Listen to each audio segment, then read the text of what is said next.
हम तो कोई स्पेकुलेट नहीं करेंगे कि ये हवाला सही है या नहीं है, जो इस्तीफा उन्होंने दिया है। मैं तो व्यक्तिगत रूप से मैं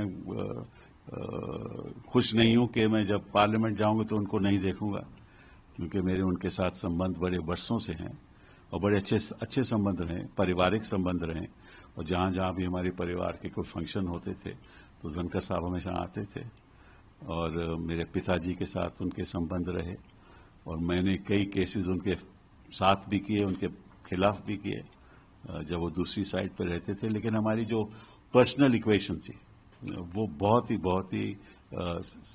समझ लीजिए कि वार्म थी।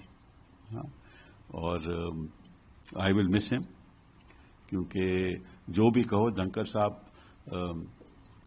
का एक व्यू पॉइंट हमेशा रहता था जो अक्सर पब्लिक में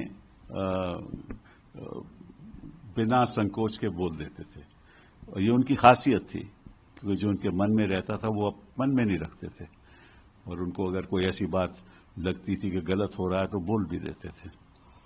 और हमेशा हाउस में बैठकर कहते थे कि विपक्ष को और सत्ता पक्ष को एक मत से आगे बढ़ना चाहिए, क्योंकि सवाल देश का होता है। वो बात भी सही है, लेकिन हर एक का नजरिया अलग अलग होता है, तो कई बार हाउस भी नहीं चलता था।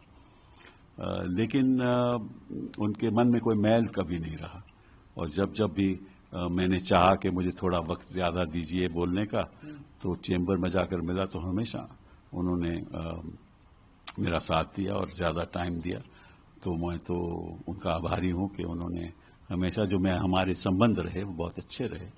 हाँ, हमारी विचारधारा थोड़ी अलग थी, और कई बार हम भी कह देते थे, और वो भी अपनी तरफ से जवाब भी दे देते थे, लेकिन कोई करवाहट कभी नहीं हुई।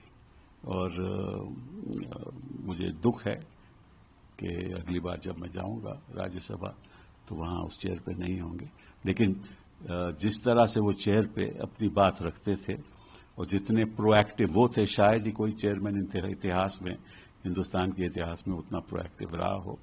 ये उनकी खासियत भी थी, और उसकी वजह से करवाहट भी कभी कभार होती थी, लेकिन कभी मन में उनके ये नहीं रहता था कि मैं इसकी वजह से किसी को नुकसान करूं। इंडीड सर, हम भी ये बात मानते हैं। एक अंतिम सवाल से तमाम लोग इंतजार कर रहे हैं। तमाम जो रिपोर्ट्स स्पेकुलेशन की अब दौड़ रही हैं मीडिया में, कहा जा रहा है कि गवर्नमेंट और चेयर के बीच में रिफ्ट था। आप तो एक कलीग के तौर पर, और आप सदन में भी साथ रहे हैं, प्रोफेशन की भी अगर बात करें तो उनके खिलाफ में भी, उनके साथ में भी, तमाम केसेस में हमने आपको देखा है उनके साथ। कैसे देखते हैं, क्या रीजंस हो सकते हैं सर? नहीं, इसके बारे में तो मैं कुछ कहना नहीं चाहता। उन्होंने कहा है कि स्वास्थ्य की वजह से वो इस्तीफा दे रहे हैं, और इस बात को हमें ज्यादा बढ़ा चढ़ा के बोलना नहीं चाहिए। और मैं समझता हूं कि इस स्पेकुलेशन से कुछ हमें मिलेगा नहीं।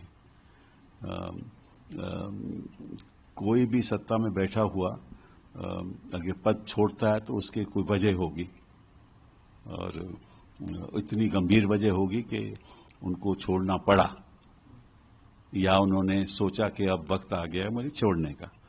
तो उस पर हमें स्पेकुलेशन नहीं करना चाहिए। उन्होंने चिट्ठी में साफ लिखा है कि मेरा स्वास्थ्य ठीक नहीं है और इसीलिए मैं ये पद को छोड़ रहा हूं।